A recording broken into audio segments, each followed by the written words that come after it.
was 2022.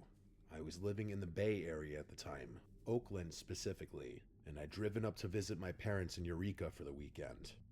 If you've never driven Highway 101 along the Northern California coast, it's beautiful during the day and kind of a nightmare at night. Like long stretches with no other cars, no cell service, barely any lights, kind of ominous really. I left my parents' place around 8 p.m. on a Sunday, which was stupid in hindsight. I should have just stayed the night and driven back Monday morning.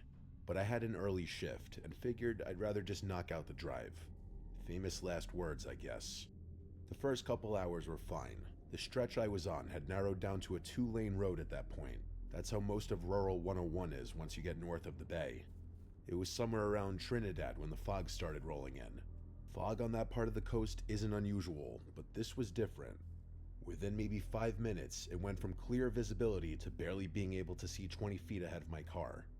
It was actually really bad, worse than I'm describing. I slowed down to maybe 35 and kept going. The smart thing would have been to pull off and wait it out, but there's really not a lot of places to stop on that stretch. And honestly, I just wanted to get home. I figured if I took it slow, I'd be fine. Here's the thing about fog that thick though, and any California driver knows this, but it messes with your sense of space. You can't see landmarks, you can't tell how far you've gone, you can't see what's coming up ahead. It's disorienting as hell, especially when you're already tired.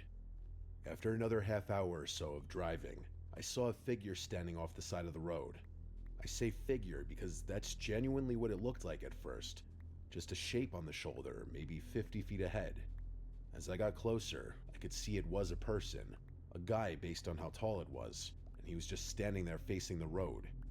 He wasn't walking or waving me down like he needed a lift, and it didn't look like he was on the phone either. He was genuinely just standing there. I slowed down even more as I passed because I was worried about clipping him if he stepped out into the road. He didn't move though. He didn't even turn his head to watch my car go by, which was really creepy. I got a good look at him as I passed, and there was nothing about his face that struck me as particularly unusual. My first thought was maybe his car broke down somewhere and he was waiting for a ride, which would make sense, right? Except I hadn't passed any cars on the shoulder, and there was no reason for him to be standing in that exact spot facing that exact direction. There was nothing there. I thought about turning around to ask if he needed help, but something about the whole thing felt wrong. It wasn't my problem, so I just kept driving. About 10 minutes later though, I saw him again. I'm not exaggerating, it was the same guy. Same build, same dark clothes, same stance on the shoulder. The only difference was that this time he was on the left side instead of the right, but everything else was identical. I actually said what the hell audibly out loud to myself, because there was no way this guy could have gotten ahead of me. I was the only car on the road, and there weren't any cross streets or shortcuts or anything like that. The only explanation was that it was a different person who just happened to look exactly like the first guy and was standing in exactly the same weird way. I didn't want to look at him as I passed, but I couldn't help myself. I had to confirm whether it was the same guy, and after getting a good look, I was dead certain it was. But this time, the guy actually locked eyes with me as I passed, and I couldn't look away fast enough. Seeing his head snap to my eyes was really freaky, and I instantly regretted making eye contact. I sped up a little, not a lot, because the fog was still thick and I wasn't trying to drive off the road, but I sped up enough that I was pushing 45. I wanted distance between me and whatever the hell was going on back there. The fog got even worse after that though. I could barely see the center line at that point, so I really had no choice but to slow back down. I was having trouble thinking straight, which I attributed to the mixed effect of how tired I was, how hard it was to drive, and what I had just seen. I kept trying to rationalize it, but I couldn't. My train of thought was interrupted though, because not 3 minutes later, my headlights exposed something ahead. There was another person up there, only this time he was standing in the middle of the road. I had no choice but to stop, which is exactly what I did. This time he was wearing a hood that was covering his face, so I couldn't see what exactly he looked like, but I had a feeling it was the same guy. He once again didn't move, which is when I started really getting scared. We were at a standstill, and even though I couldn't see his face, I could feel him looking at me. I didn't know what to do. I flashed my brights at him a few times, trying to get him to move out of the way or at the very least react, but he didn't. I put the car in reverse, and when I looked in my rearview mirror, I nearly died. There was someone behind me. There was a person back there, creeping towards my car. I yelled, "Holy shit," and put the car back in drive. I was boxed in, but I didn't care. There was an actual threat on my life now. I pulled hard to the right, crossing into the opposite lane to get around the guy blocking the road ahead. The guy didn't move, and I thought I was in the clear. But then something hit my car from behind. It wasn't just a light tap. It was violent. The whole back end of my car jolted to the right, and I heard this awful crunching sound, like metal on metal. I maintained control of the car and kept driving, thinking I had gotten into an accident with another car. But when I checked my mirrors, there was nothing behind me. Nothing at all, not even those people. As if the situation wasn't already freaky enough, that made it so much worse. I wasn't waiting though. I sped off as fast as I was comfortable going with how heavy the fog was. By the time I hit the 101 interchange, I could actually see again, and for the first time, I felt my brain starting to relax. But the more I calmed down, the more I thought about what had happened. And this might sound surprising, but I genuinely concluded that I hallucinated everything. Here's the thing, I had been driving for almost 4 hours at that point. I was exhausted. I had been staring into fog for God knows how long, barely able to see anything, completely alone on a dark highway. So an extremely vivid hallucination didn't seem that far-fetched to me. Why it was so oddly specific was beyond me, but there was no other explanation for me having seen those people or having felt a wreck that didn't actually happen. By the time I made it home, I was just ready to sleep the whole thing off and try to forget about it. But then I walked around to the back of my car. The rear bumper was destroyed. There was a massive dent running almost the entire width of it, which meant whatever hit me had hit me way harder than I thought. It also meant that I actually had been hit, meaning I hadn't hallucinated anything. I stared at the dent for like 5 minutes.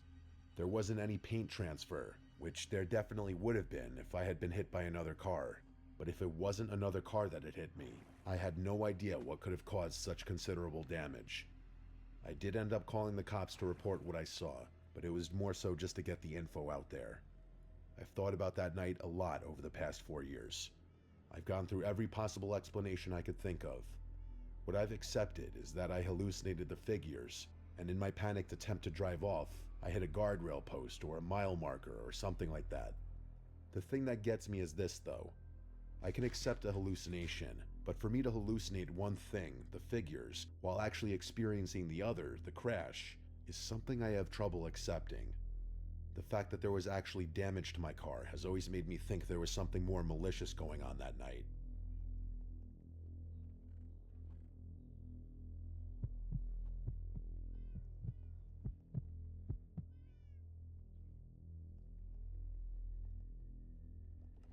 This happened this past spring break, so we're talking only a few weeks ago. I'm still in college, I'm a senior now, and I went back to my hometown for the week like I always do. The problem with going home, though, is that there's genuinely nothing to do there. I grew up in one of those suburban towns that's technically close to a city, but doesn't have any of the benefits of actually being in one, meaning no bars or nightlife or anything really within walking distance. When I'm at school, I've always got something going on, but back at home, it's a ghost town. The other issue is that none of my hometown friends had the same spring break schedule as me.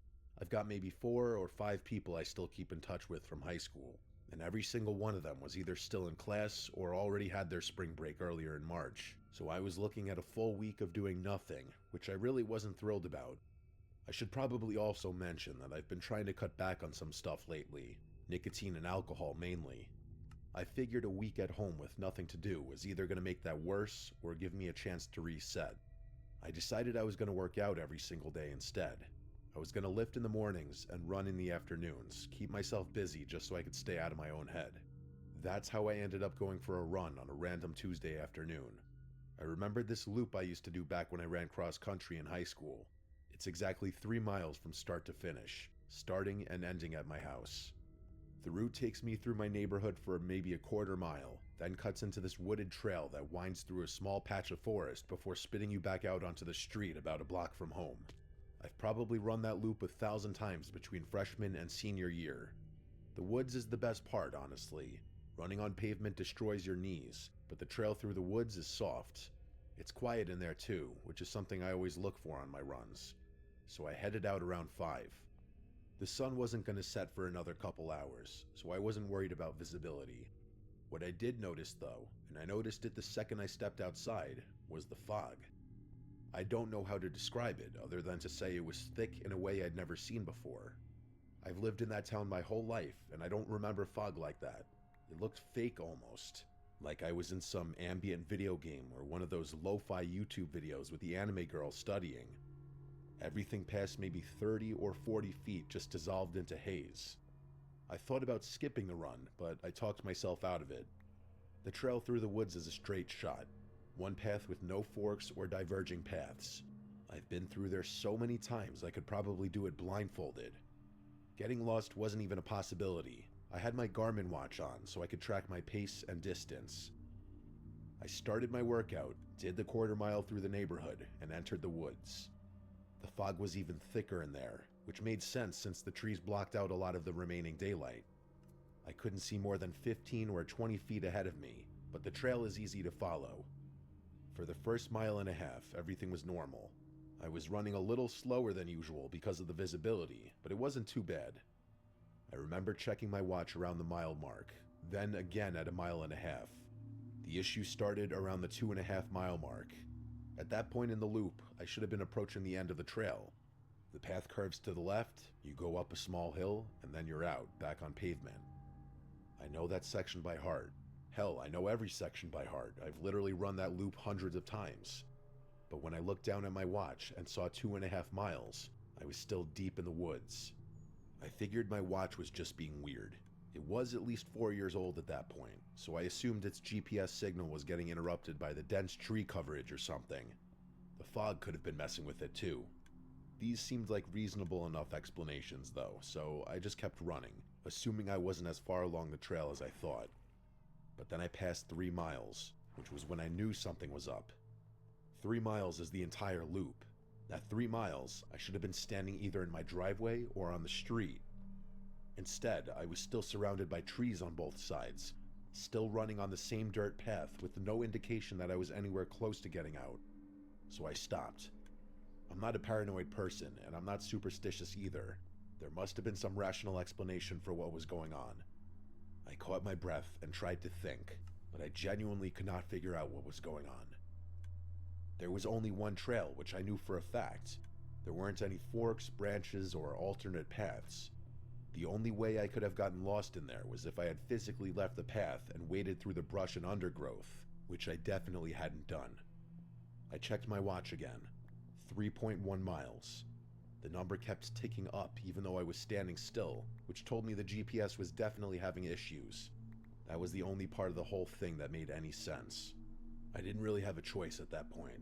I could either keep running forward and hope I eventually hit the exit, or I could turn around and retrace my steps.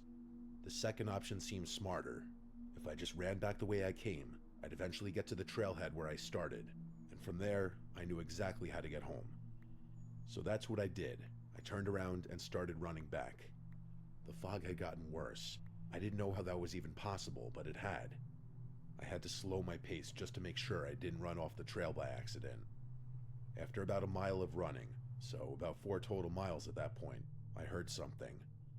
Like I said earlier, it's usually dead quiet in the woods, which I suspect is the case because it's too small for a lot of animals to inhabit. So hearing a sound out there was something my brain wasn't prepared for, but the sound itself was so much worse. It was something I'd never heard before. The closest I can get to describing it is a moan, but that's not quite right. It was lower than a moan, more like a drone, and it fluctuated. It would swell up, then dip back down, then swell up again. Almost like a siren, but human.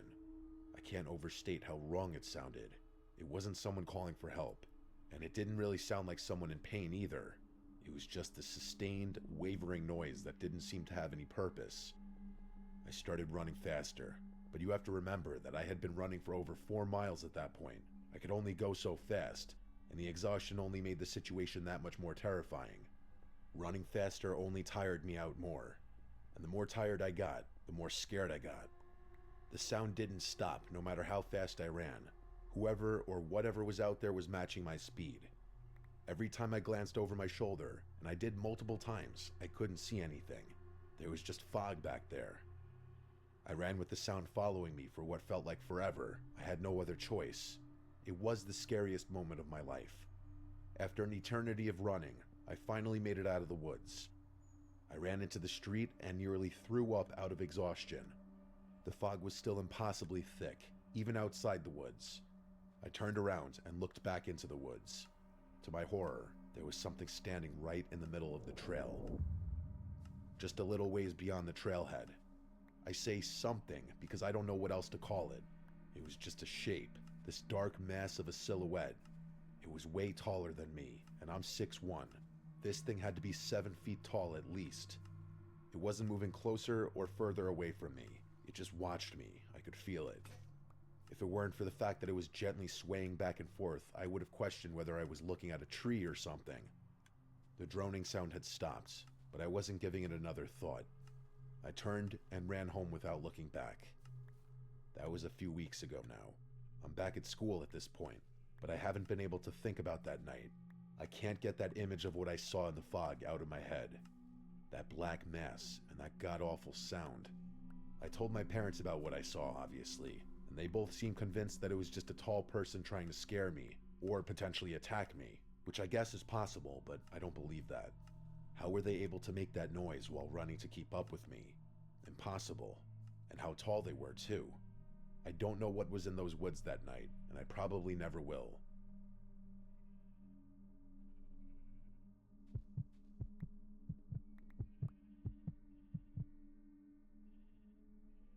This happened about 6 years ago, late September.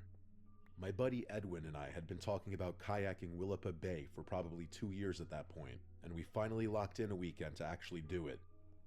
If you're not familiar with the area, Willapa Bay is this massive tidal estuary on the Washington coast, something like 25 miles long. It's mostly oyster farms and wildlife refuge, and on a clear day, it's honestly one of the most peaceful places I've ever been. The weekend we picked was not a clear day. Neither of us were amateurs. We'd both been kayaking since we were kids, and Edwin actually worked as a guide for a few summers during college. We knew what we were doing. That's important context for what I'm about to tell you, because I don't want anyone thinking we were just a couple of idiots who got spooked because we didn't know how hot water and fog work. We launched early Saturday morning from a put-in spot near Nakota. The fog was really thick, but we figured it would burn off by mid-morning like it usually does on the coast. We had a GPS, a compass, and everything. The plan was to paddle out toward Long Island, maybe do some bird watching, have lunch on one of the sandbars, and head back before the afternoon tide shift. The first hour or so was fine. The fog muffled everything in that way coastal fog does. You feel like you're paddling through cotton and everything is really quiet. We couldn't see more than maybe 40 feet in any direction, but we were staying close together and checking our bearing every few minutes. No big deal.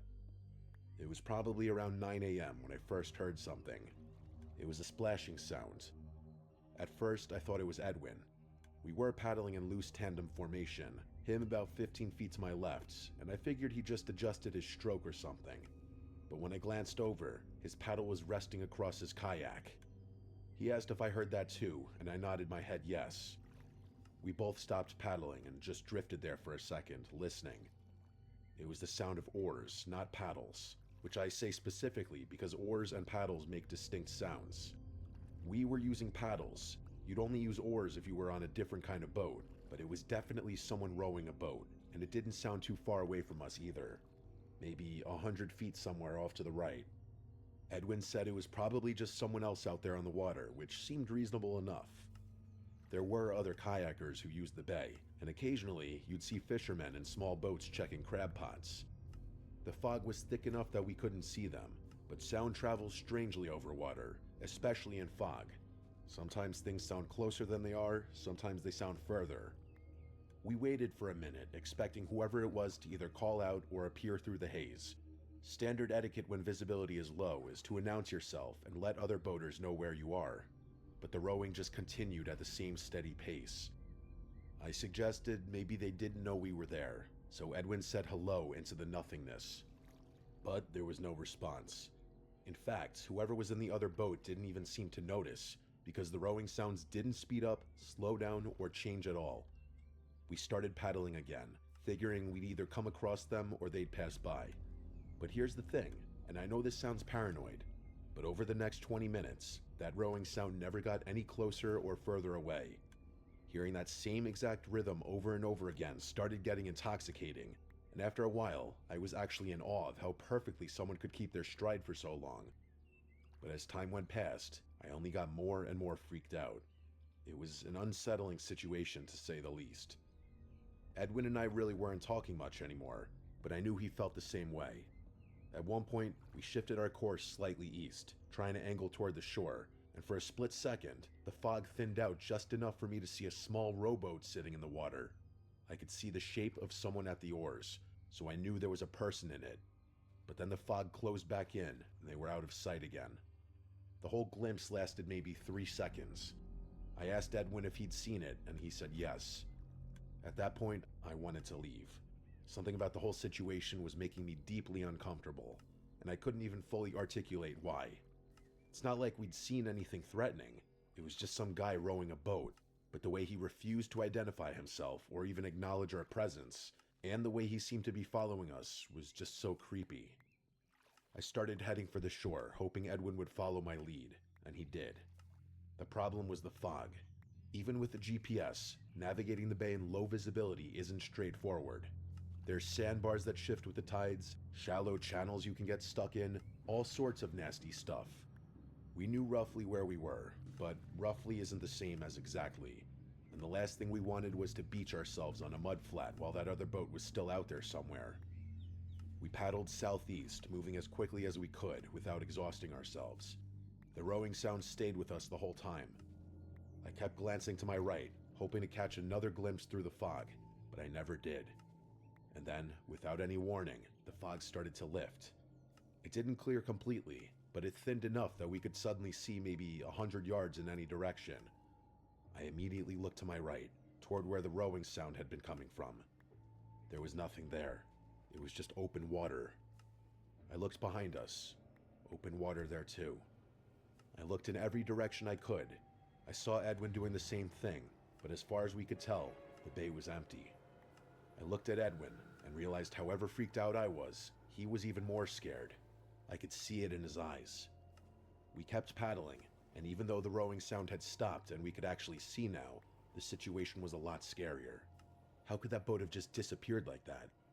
The shore came into view about 5 minutes later, and I was relieved. I thought the ordeal was finally over, but no. We paddled straight for land, not even bothering to look for a suitable landing spot. We hit the shallows, and I jumped out into knee-deep water. The water was cold as hell, but I barely noticed. I was just glad to be on solid ground again. For a minute or two, neither of us said anything. We just stood there on the beach catching our breath, looking out to the bay. The fog was still lifting, which was good, but there were still no boats anywhere out there.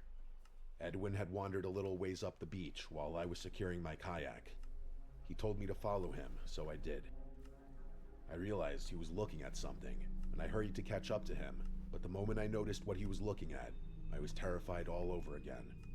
There were footsteps, wet, barefoot footsteps leading out of the water and up onto the sand. They were fresh, which was painfully obvious because you could see where water was still pooled in the depressions. Whoever made them had not been out of the water for long. But here's the thing, they didn't just lead up to the beach and stop. The prince came out of the water, walked a few feet up toward the tree line, and then turned and followed the shoreline to our left before eventually cutting back toward the trees and disappearing into the woods. I followed the path with my eyes, trying to trace it backward. The prints were coming from somewhere further down the shore. Whoever made them had seemingly walked up along the water's edge, come up onto the beach right where we'd landed, and then headed into the forest. Edwin was a few steps ahead of me. He said he wanted to leave, but I couldn't stop looking at the footprints. They were leading somewhere, or rather, they were coming from somewhere, and I wanted to know where. I told Edwin I wanted to follow them back, not into the trees, but the other direction. I wanted to see where they originated. He looked at me like I was out of my mind, which honestly, maybe I was, but something about this whole situation had been gnawing at me since we first heard those oars, and I wasn't ready to just paddle away without at least trying to understand what the hell was going on. Edwin didn't want to come back with me, but he also didn't want to stand there alone. So after about 30 seconds of back and forth, he reluctantly agreed. We started following those footprints down the shoreline. The fog still hadn't completely lifted, but the visibility was a lot better at that point. We walked for maybe 2 or 3 minutes, keeping the footprints to our left, and then I saw it.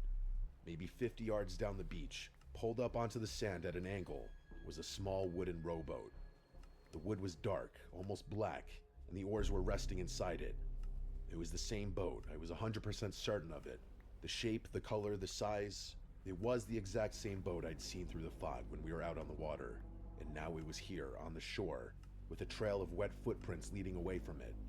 I started walking toward it instinctively, but Edwin grabbed my arm. He told me we were leaving, and he said he wasn't asking this time. He said he didn't care what was in the boat or who had been rowing it.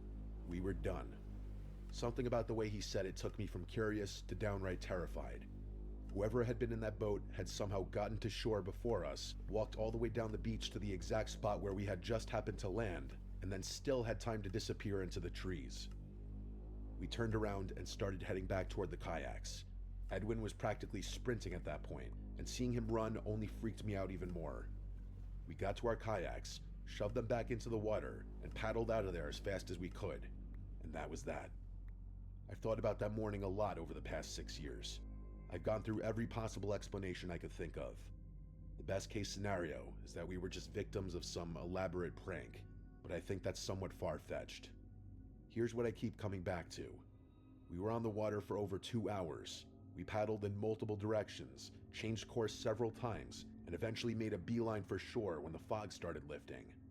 Whoever was in that rowboat would have had to get to land before us, in a slower vessel no less, walk all the way down the shoreline to the exact spot where we ended up landing, and then disappear into the trees, all before we even hit the beach. It sounds so absurd and impossible that I honestly don't know what to think. So that's why after I send this, I'm gonna try not to think about it once again.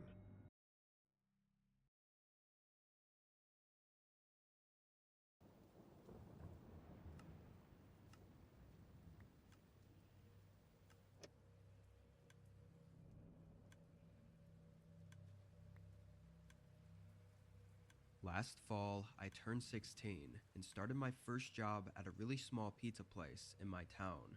It was a family-owned shop with only 5 or 6 people working there. I only got the job because my best friend also worked there. I was the delivery driver though, and I only worked during the later hours since I had school during the day. It was around my 3rd week on the job that this happened. The night was pretty regular. It was slow, both for deliveries and dining. It was slightly cold out, too, which kept most people at home. Around 11, though, a call came in. My friend picked up the phone and put the order in. It was for a small pizza and a soda, so they quickly made it and I hit the road to deliver it. The address wasn't too far, just 8 minutes away, but when I pulled onto the street, I immediately hit a pothole and realized that the whole street was cracked and full of potholes. It looked torn apart and completely uncared for. Our town wasn't exactly the nicest, but this was still far worse than most other places. I carefully drove down, avoiding any potholes I could see, until I made it to the address. It was a 2-story wooden house. The house itself looked just as old and uncared for as the street. But strangely, the yard was full of fresh flowers and plants that clearly had been tended to. I parked at the bottom of the driveway and grabbed the pizza and soda, then walked up to the front door. The wooden steps to the porch felt like they were gonna give out, and I got a weird sense of something unsettling. I glanced back at my car, seeing the dense woods behind it, and realizing how isolated this place felt. I knocked on the door. Right after knocking, I could hear movement inside the house, and floorboards started creaking. It was soft though, like they were walking lightly and slowly, but I could hear the creaking get closer and closer to the other side of the door until they were right behind it. I prepared myself for them to open the door by smiling and holding out the pizza, but they never opened it. After 10 seconds, I started getting uncomfortable. "Hello? I'm the pizza guy. Just delivering your order. There was no response, and no other sounds from inside. I could feel something off, so I backed up and walked off the porch. I was still a little hesitant about fully leaving without them paying, though. I took one look back, and when I did, I physically felt my body shudder. There was a man standing by the side of the house, staring right at me, looking like he was walking toward me, and I'd only just stopped once I saw him. He looked old and skinny, but had an eerie look in his eyes. I hurried back into my car, and the man didn't say a word and just watched me. I pulled out of there and drove back to the pizza shop. I didn't know what that was.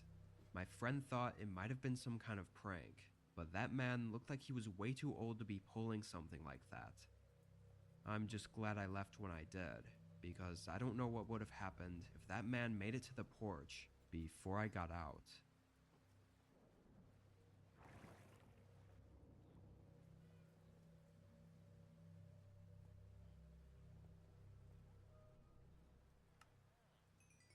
This was only a month ago.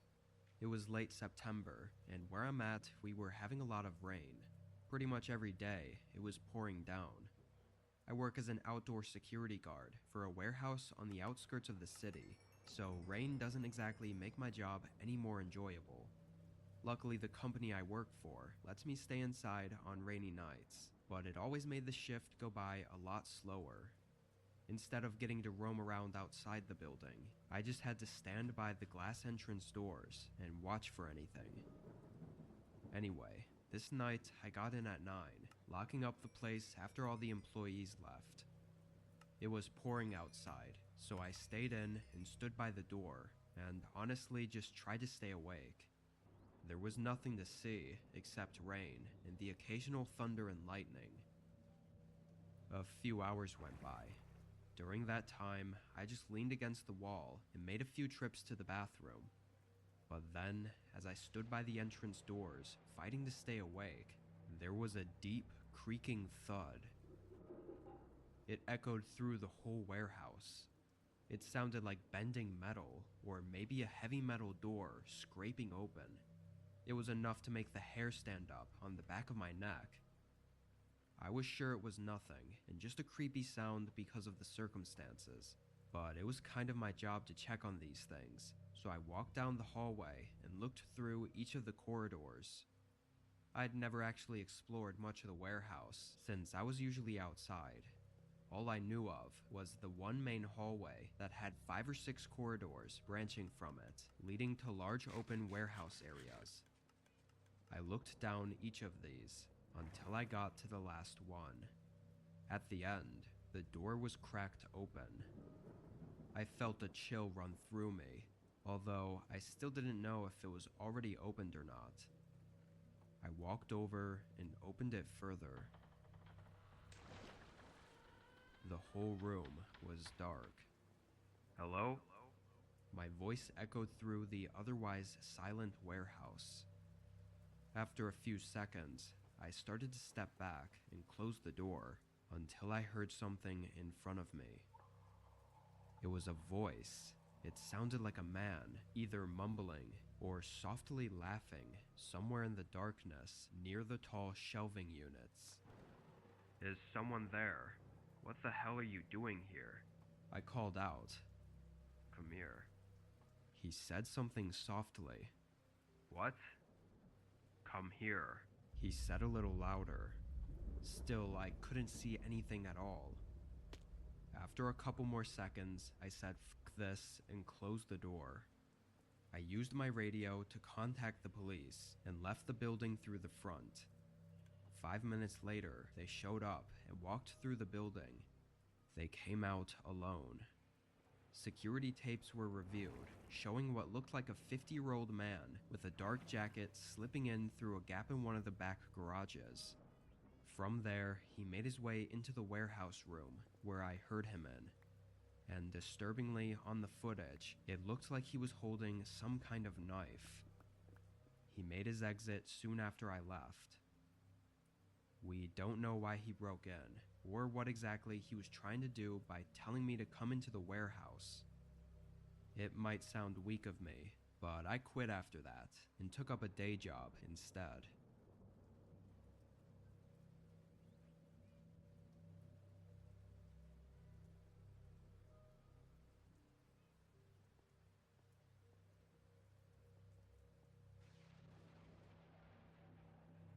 This happened 2 years ago. It was the end of October, which is usually when it starts snowing around here. I live in a small one-bedroom apartment with my dog Milo. It isn't the best place, but it isn't the worst either. Most of my neighbors are quiet and keep to themselves, and being that the building was only 2 stories with 8 rooms, it wasn't all that crowded. Anyway, this night I'd gotten out of work at 6:30. I went home and took Milo out real quick, then made some dinner and sat at my desk to play some video games with my buddies. I stayed up a little later than I planned, but around 12 I finally got off. The sun had obviously set, and I hadn't gotten up at all during that time to turn on the lights in my apartment, so the whole place was dark aside from my computer screen. Feeling ready for bed though, I put the leash on Milo and went down to the back courtyard to let him do his business. It was really cold out and snow covered the ground. This courtyard was right behind the apartment building and just had a few lamps lighting up small areas of it. It was really quiet outside, but as I waited for Milo to sniff around, I looked up at the window to my apartment room. My blinds were only partially open, but I could see the screen to my computer shining through the window. Then something moved. Suddenly I could now see more light coming through the blinds, as if there was something blocking it a few seconds ago. I whispered, "What the f***," under my breath, completely caught off guard. I had to double check that I was looking at the right window to my apartment, but I knew I was. I mean, I could literally see my computer. My mind started racing. Was someone standing behind the window and moved away once they saw me looking? It's really the only thing I could think of that would have moved like that. I tugged on Milo's leash and hurried back into the building and up to the 2nd floor. I looked down the hallway and slowly moved toward my room while listening for any sounds. It's worth mentioning that I never locked the door when taking Milo out because I'd always only be gone for less than a minute. It still seemed really unlikely that anyone would have just walked into my room though. I opened the door. At first, everything seemed okay. The little doggy gate that I had by the door was still in the same position as it was when I left. I took a few steps inside. It was still dark, but the main room looked empty. I then turned and looked down the hallway leading to my bedroom. It was so dark that I couldn't even see the bedroom door at the end of the hallway. Honestly though, I was starting to second guess myself at this point. Maybe I was just tired and overreacting, like it could have been that the AC turned on and moved the blinds a bit. I was about to walk down the hall to my room and just double check it was clear when I realized Milo was staying beside the entrance door. I looked back at him and he was staring down the hallway and began to growl. It was a low, quiet growl that I've never heard him do before. I said his name, but he didn't even look at me. His attention was fixed on the hallway. I followed his eyes back down the hall, and only then did I start to see something at the end. In the pitch black, there was the slightest outline of someone standing there. The only thing I could clearly make out were their open eyes staring right into mine. My body jerked back, and I instantly fled out the door. I ran to the front of the building and stood outside with Milo as I called the cops and waited for them. My heart didn't slow down until the police arrived. They went in and came out holding a guy in cuffs. The creep didn't even run away. Apparently he had moved into hiding into my bedroom when they found him though. He was middle-aged and looked sickly. He refused to speak on why he was there. I think what still gets me about the situation though is thinking about when he entered my apartment. I took Milo out once when I got home and once before bed, and those were the only 2 times that I had the door left unlocked. I only saw him in the window before bed, but there's no saying if that was the time that he initially snuck in. He could have been inside my apartment for upwards of 6 hours, hiding in my bedroom. Whatever the case, I was lucky to have Milo watching out for me that night, because it could have ended a lot worse if I didn't.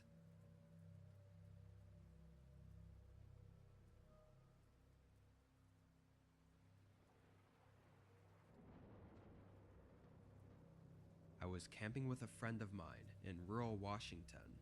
I'll call him Chase. We were way out at a camping spot that we found on an app. It was the middle of fall, so it was pretty cold, but there's just no other time of the year that the forest looked this good. The spot was empty too. It was just Chase and I, which made for a relaxing time for us to catch up with each other. The first night we spent there went well. It got a little chilly while sleeping, but it was manageable. In the morning, we hiked up to a small nearby peak that had an overlook. The hike took us around 3 hours, so we got back to our campsites at about noon. When we did, there was someone else there. He was standing near Chase's tent and kind of just looking at it. Chase called out and said hello as we walked up. The guy turned and looked at us, clearly a bit startled for some reason, and instead of saying something, he just hurried away.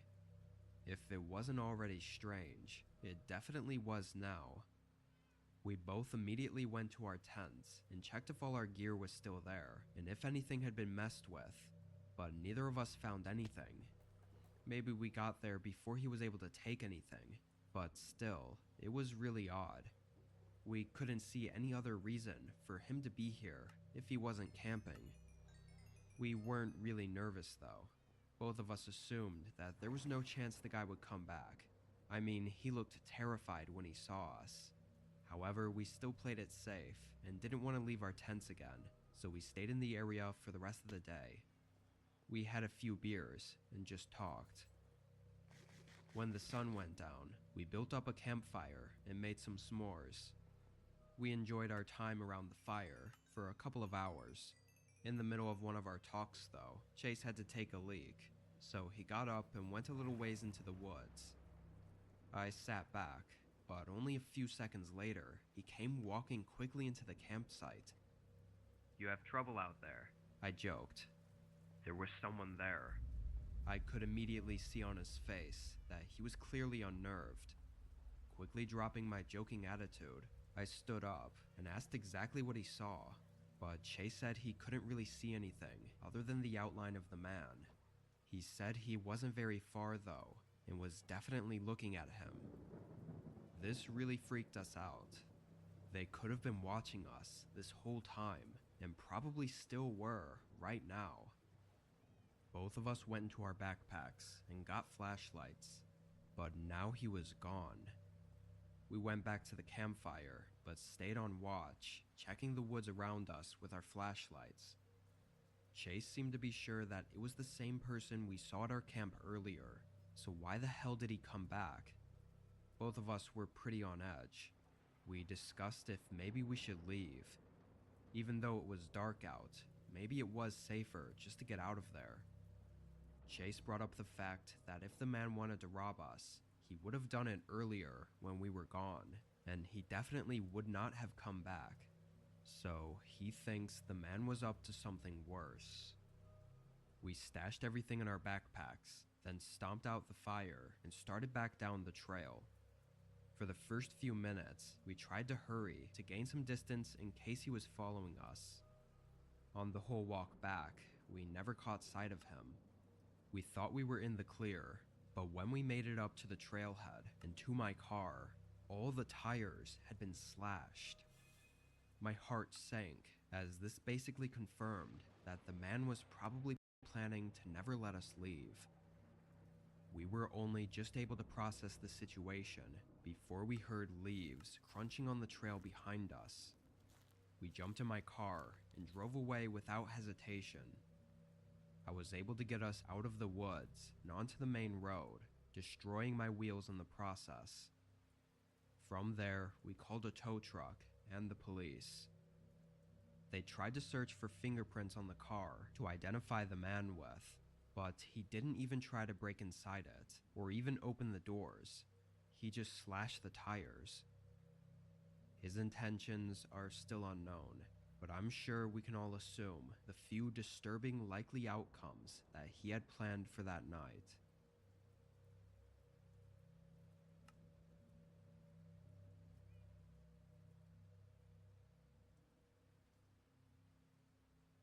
It was late fall. I always look forward to this time of year because of the nice weather. Halloween was also one of my favorite holidays, given all the horror movies to watch and fun decorations to put up. This was the day after Halloween, though. I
had the day off of work, but I was pretty exhausted from a party I went to last night, so today I just wanted to relax and get a few things done around the house.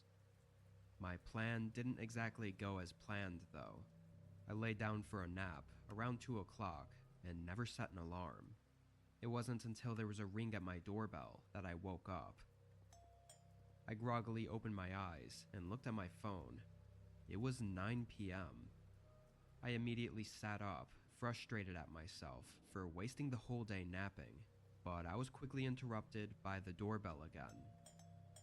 I got out of bed and put a sweatshirt on, then walked downstairs and up to the door. Looking out the peephole, I didn't see anything, so I opened the door. No one was out there. I did answer the door really late, so I thought they probably just walked away. However, just as I was closing the door, I saw someone. They were standing just 20 yards away, near a tree in my front yard, and they had a mask on. Like one of those generic ones you could get at any Halloween shop. They were looking right at me, though. I thought it was just a kid playing a prank, so I just closed the door. I went to the bathroom and splashed some water on my face to wake myself up, then headed to the kitchen to do some dishes and clean up.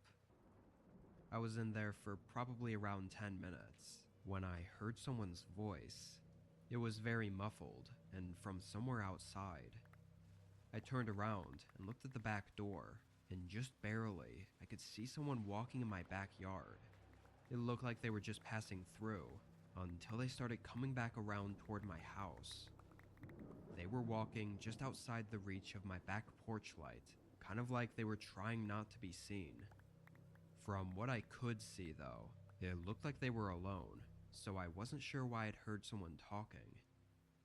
Once they got closer, I heard their footsteps walk along the side of my house. I tried to follow the sound, but suddenly lost them. It was quiet, no voices or footsteps.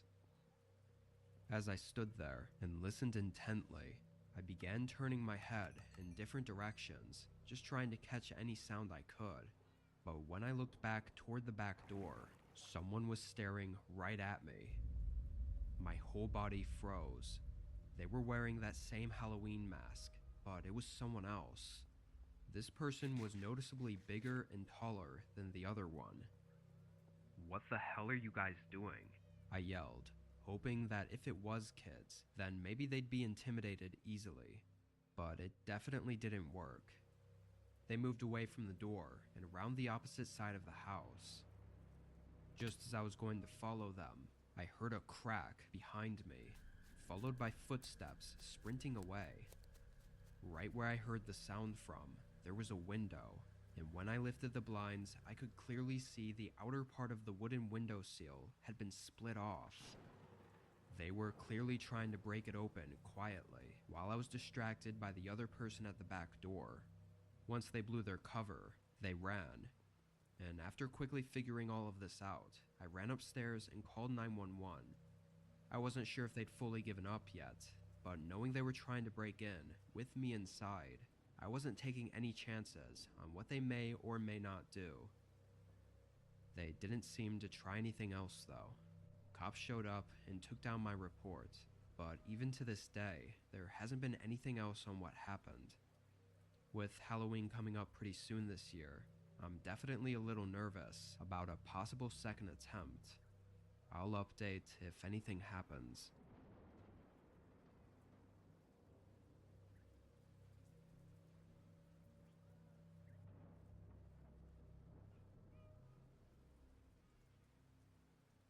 Four years ago, in late October, I picked up a new job at a gas station. My friends were throwing a big Halloween party on the 31st, but because of when I got hired, I didn't have any vacation time, so unfortunately I had to work that night. At least I had most of the day to hand out candy and watch some movies though. I went into work at 8. The streets were pretty quiet, at least of cars, since kids were running around trick-or-treating, so I hoped the gas station wouldn't be busy. Thankfully, I got what I wished for. Only a couple dozen cars came in my first hour, and once it got closer to 10, even less were coming by. Even the roads weren't busy. I kept seeing a police car patrolling the road every 15 minutes, but aside from that, it was dead outside. I was fine with it being slow, but scrolling through my phone and seeing everyone else having fun on Halloween night was a little depressing, so I grabbed some boxes from the back of stuff to refill on the shelves. Another little while passed, and as my back was to the front door, I heard the little bell go off. I turned around and saw 3 men walking into the shop. They were all wearing Halloween costumes, like full costumes with masks and everything. One of them was dressed up as Michael Myers, but the other 2 I didn't recognize, probably some other typical Halloween characters. I could tell immediately they weren't kids though. They were grown adults. One of them even had a long beard sticking out from under the mask and had tattoos going up his neck. I greeted them, but aside from a quick glance, they didn't acknowledge me. Maybe they were just trying to be in character or something. I don't know, but it was already weird that they kept the masks on. I left the aisle and went around to the checkout counter while I waited for them to grab what they needed. I noticed there weren't any cars outside though, which explained why I didn't hear them pull in. I watched them look around for a minute at the candy aisle. Then they picked up a bag of Dum Dum lollipops and tossed them on the counter. Find everything you needed? They didn't say anything. I rang it up and told them the total. They paid in cash. As I was doing the transaction though, I couldn't help but notice one of them in the back staring at me. Through the mask, I could only see his eyes, but they were locked on me and looked frustrated or angry or something. It made me really uncomfortable. I finished up and told them to have a good night. There was a pause though, before one of the men walked up to the front door and pulled down the bolt lock. My stomach dropped. The one that was staring at me then immediately came around the counter and shoved me onto the ground. I tried to stay calm and told them to take the money and that I wouldn't stop them. However, the other man walked around the counter and right past the register. They weren't here for the money. He forced zip ties around my hands and lifted me onto my feet. I was completely helpless as they dragged me through the store, and after briefly checking outside, they rushed me out the entrance. It was only as they dragged me toward the side of the building that I noticed an old car sitting in the grass outside the parking lot. As we reached the edge of the parking lot, though, a sudden glaring light came over top us. It was a police car pulling into the lot. The three men dropped me on the pavement and sprinted into their car. I don't know if it just was that their car wouldn't start, or they gave up, or what, but the officers were able to get them before they got away. Backup showed up not even 30 seconds later. I guess what happened was earlier in the night, the police got a report of three men in costumes offering kids candy on the sidewalks and trying to lead them away from houses. That's why I kept seeing a patrol car circling the area. What they wanted to do with me, or any of the kids, isn't for sure, as none of the men confessed anything. It almost makes me glad that everything happened the way it did though, because if I'd sold them that candy and heard later on that it was used to kidnap kids with, I probably would have felt a ton of guilt. Thankfully, it didn't have to go that way.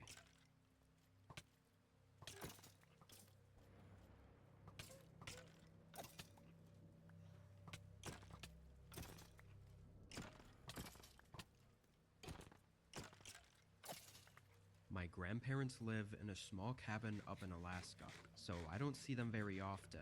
But last fall, I made the road trip up there in my RV just to visit them for the season. A bunch of other family members flew in as well. As we got into October though, it started getting colder and the snow was supposed to be coming in, so I had to leave before the roads got too bad. The road that goes from Alaska and through Canada is famous for being extremely remote. There's no service along most of it, and it just goes through hills, valleys, forests, and mountains. Most people making the drive either sleep at the few truck rest stops or at public camping spots along the road. On my second day, I drove until 8 p.m. before finding a place to pull off for the night.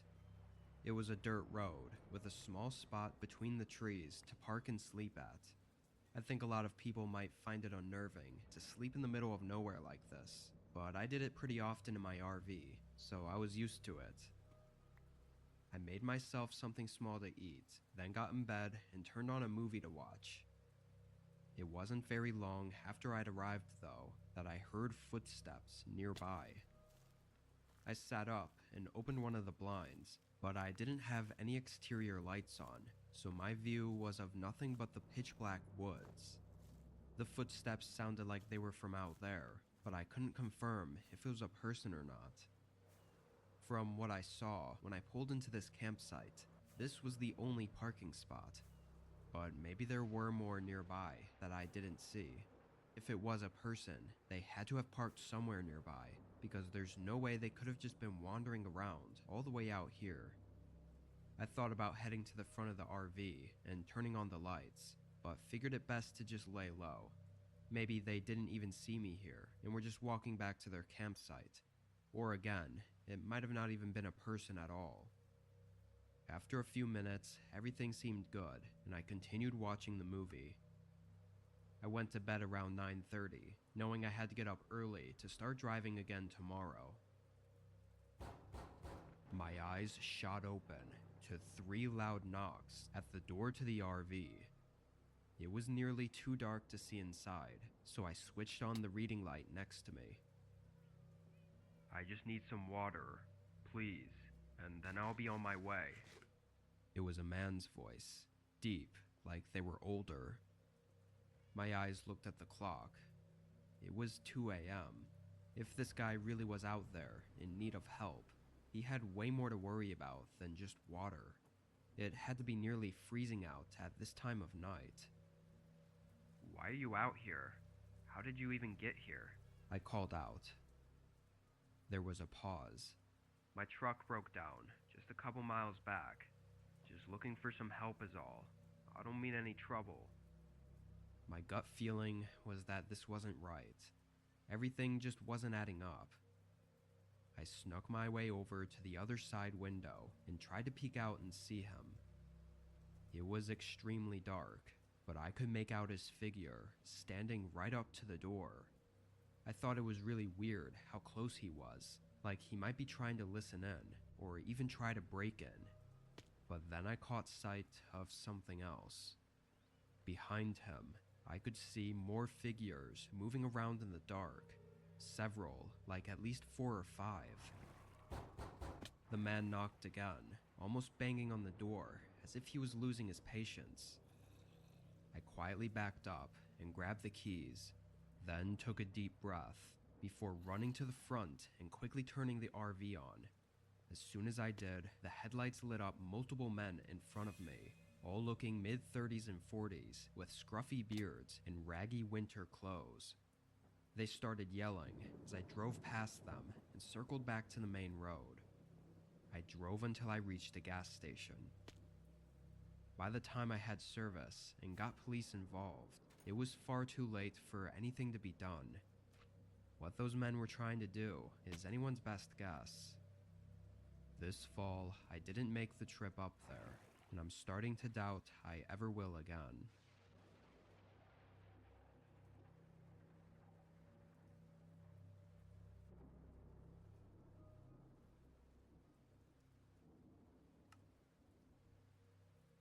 It was mid-November.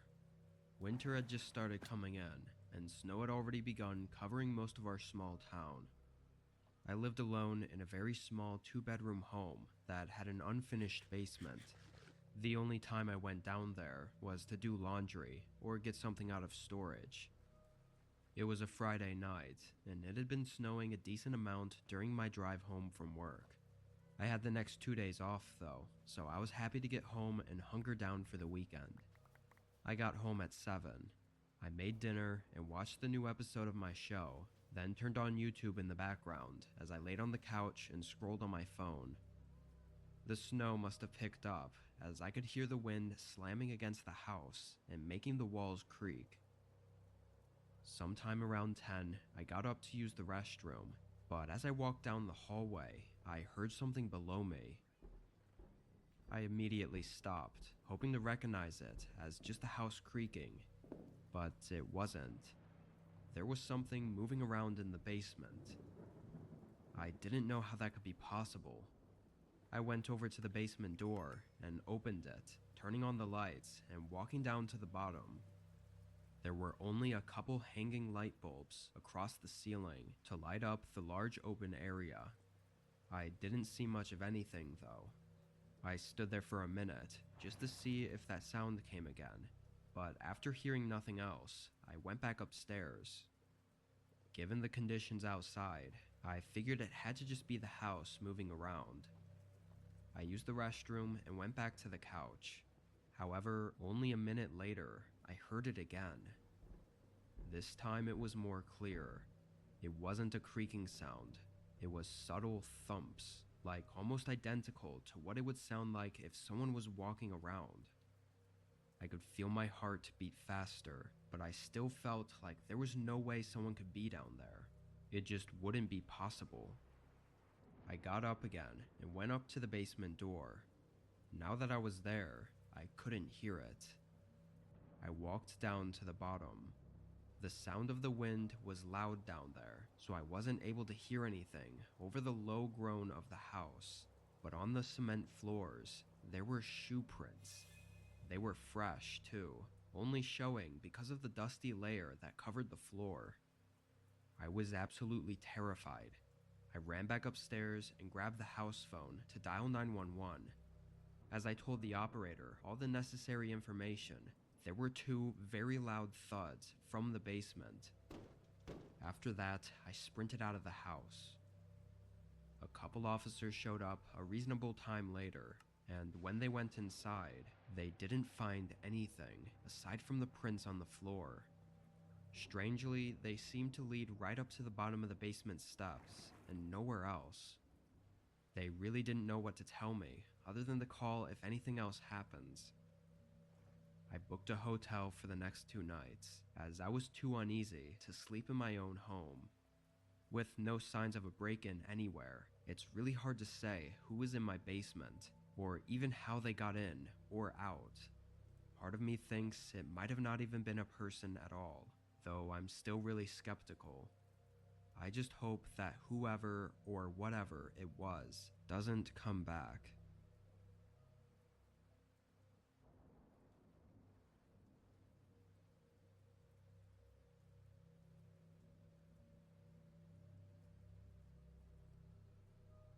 This was way back in 2014.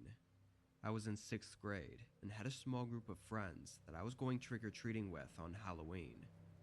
Now, every time before this, one of our parents always felt the need to tag along, which never let us have the full experience, knowing we were being watched and had to behave. But this year, we were free to do as we please, so we wanted to make the best of it. It was me and my friends Johnny, Colton, and Wes. After school on Halloween day, we all got into our costumes and met up at Colton's place, then started making our rounds. Honestly, I don't think any of us thought it would take so long to go through Colton's neighborhood. Most of the houses had good stuff though, even full-sized candy bars at some of them. It was about 8 o'clock when we made it to the other neighborhood. None of us had ever really been there, but it had even bigger houses that we knew had to have the best candy. It was pretty dark out now, and these houses were more covered by trees, so it probably wasn't a good idea to go there, but of course we still did. We went down the street, stopping at 10 or so houses, when we went up to the last one on the block. This one was noticeably more spread out, further from the other houses, and it looked older, like it was probably there before all the other houses were built around it. Johnny wanted to skip it and turn the corner to the next block, as he thought there was something off about it, but the rest of us didn't listen. We walked up to the porch and rang the doorbell. They had a few carved pumpkins on their doorstep, so we thought they probably had stuff to hand out. But we waited for a good 30 seconds and didn't hear anything inside, so we started to walk off the porch when we suddenly noticed a person by the garage. He was walking toward us. He was an older guy, maybe 50, and he had a big smile. If you'll wait just a minute, I can get y'all some candy. I just picked up more from the store. We never saw him pull in though, and he kind of seemed to come out of nowhere. We said it was okay, and that maybe we'll come back around. His smile fell flat as we walked away. All of us felt a little weird after that, so we moved on to the next block. There was something about that guy that was just creepy. All of us felt it too, which made us feel like there might have actually been something wrong with him. We went up to a few more houses though, but it was starting to get really dark out, and we decided to head back to Colton's place to spend the rest of the night there. Instead of going back the way we came, we turned down the next street that was in the direction of the main road. This one only had a couple houses on it, and the rest was just forest. There weren't even many lights on the road. I think all of us were a little uneasy walking down there, as most of us had even stopped talking. Then, out of nowhere, there were footsteps beside us, coming from the trees. That guy came walking up to us. He had that creepy smile again, and tried waving at us as he made his way through the brush and trees and onto the road. All of us backed up as he started talking. I didn't even hear what he said before he lunged toward Colton. Somehow he didn't get him, and all of us sprinted away before anything else could happen. We didn't stop running until we got to the main road. We crossed back into Colton's neighborhood and felt way more safe, so we caught our breath and started walking again. The walk back to his place was only 10 minutes, but around halfway there, an old gray sedan with tinted windows started passing by us. The first time we barely noticed, but they circled around 2 more times, slowing down each time they passed us. We picked up the pace and got back inside Colton's house. None of us really knew what to do after that point. Stupidly, we chose not to tell anyone because we thought they would have never let us out alone anymore. We never saw that guy again though, What he would have done is unknown.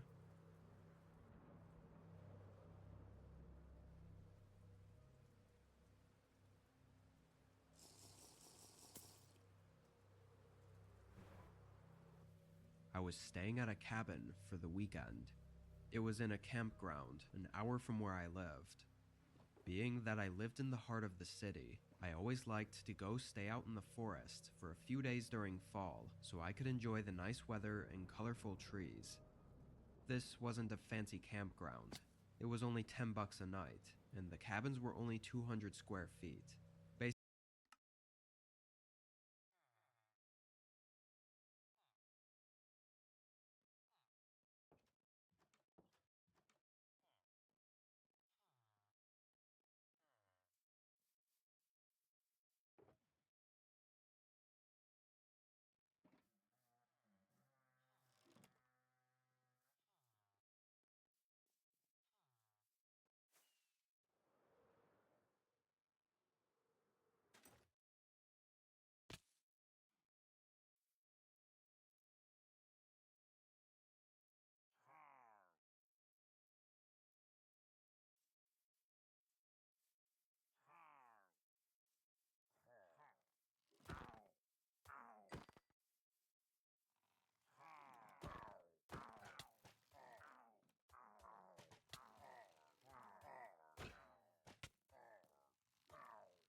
basically one small room with a bed in the middle.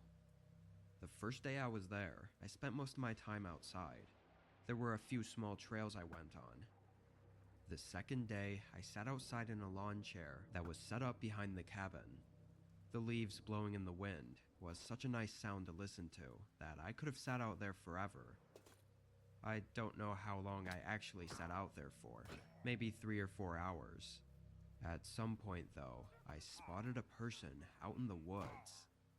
They were far out, like 150 yards from me, and were just standing between the trees, not moving at all. From what I could tell, it looked like he was looking right at me. I wasn't sure though, so I just stayed there and waited for a few minutes. After that, I started getting creeped out, being unable to tell if he was looking at me or not. I went back inside and stayed in until sunset. The wind got louder and more hectic after the sun went down. Inside the cabin, it was really loud, especially with the windows not being properly sealed. The wind was making that high-pitched swooshing sound all night. Normally I wouldn't mind, but I think it made me nervous because I knew I wouldn't be able to hear the leaves crunch if someone was approaching my cabin. Seeing that guy earlier just put me in an uneasy mood.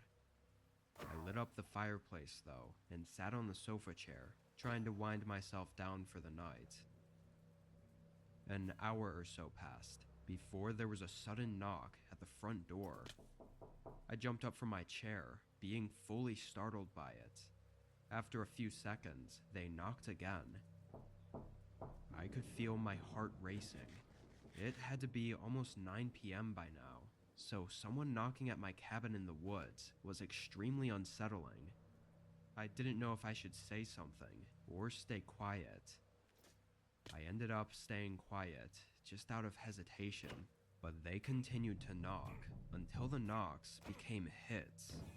Over and over, it started sounding like they might actually break down the door. Then it stopped.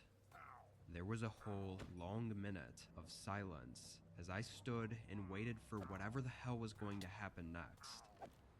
Wondering if they left, I moved up to the door as quietly as I could and looked out the peephole.